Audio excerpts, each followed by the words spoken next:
Comment va? C'est le Barbare. On se retrouve pour ce nouvel épisode d'une nouvelle série sur cette chaîne, les arcs spin-off. Donc je vous explique le concept. Donc en fait, dans ces vidéos, je crée des arcs fictifs de manga ou de séries ou de films et je vous en fais un récit. Et donc ce premier arc aura pour thème l'enfance de Krillin, car dans l'histoire officielle, on nous parle brièvement de son enfance, mais il y a très peu de détails. Donc je me suis dit pourquoi pas imaginer son enfance. Voilà, donc on va commencer tout de suite. Tout d'abord, on va parler des parents de Krillin.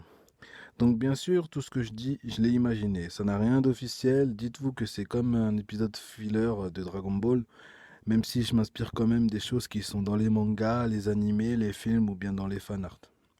Donc les parents de Krillin étaient tous les deux addicts aux drogues. J'ai fait des recherches sur les drogues présentes dans Dragon Ball, mais j'ai rien trouvé vraiment.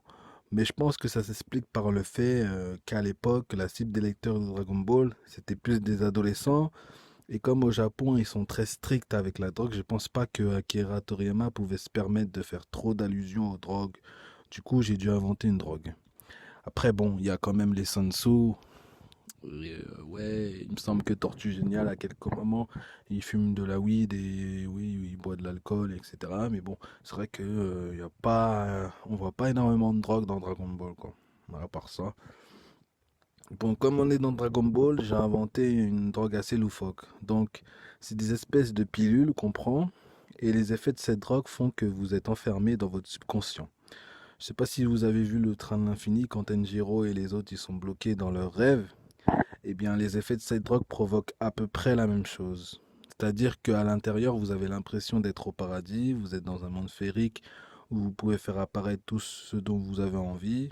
Par contre, si vous vous endormez pas, comme dans le train de l'infini, parce que dans le train de l'infini, il s'endort. Là, vous vous endormez pas. Vous êtes comme une coquille vide en fait. Vous avez l'âge mental et les réflexes d'un enfant de 3 ans, jusqu'à ce que les effets de la drogue s'estompent. Donc on va appeler cette drogue les Dream Pills. Donc les parents de Krillin, avant de devenir des drogués, ils étaient agriculteurs. Ils travaillaient très dur mais gagnaient très peu. Mais tout change quand ils trouvent par hasard dans une grotte des kilos et des kilos de Dream Pills.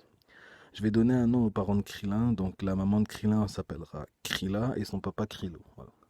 Donc en découvrant toute cette drogue, Krilla et Krilo étaient ravis car ils allaient pouvoir revendre toute cette drogue très chère et dire adieu à la pauvreté. Krilla savait très bien ce qu'était cette drogue et d'où elle venait car elle avait entendu au marché qu'un grand criminel des environs avait caché de la drogue dans toute la ville pour que la police ne lui confisque pas. Ce grand criminel s'appelait Zetla. Il a caché cette drogue pour la reprendre une fois qu'il sera sorti de prison. Krilla et Krilo ne perdent pas une minute et transportent toute la drogue chez eux. Ils la cachent en lieu sûr et commencent à la revendre.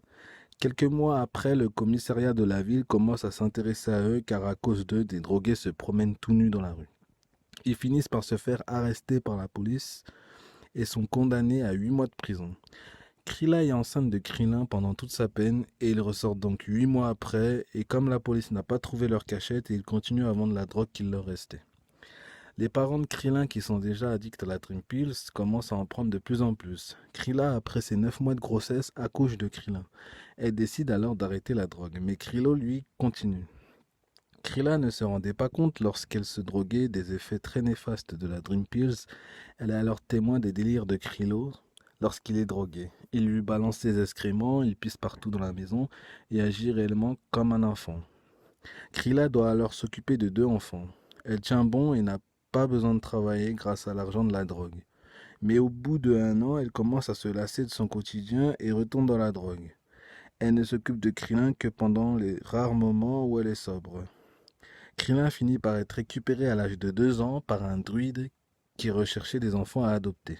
Sa maman le vend en échange d'un caillou car elle était sous l'influence de la Dream Pills à ce moment-là. Donc voilà, cette intro est terminée. Si vous voulez la suite, n'hésitez pas à liker et à me donner vos avis dans les commentaires.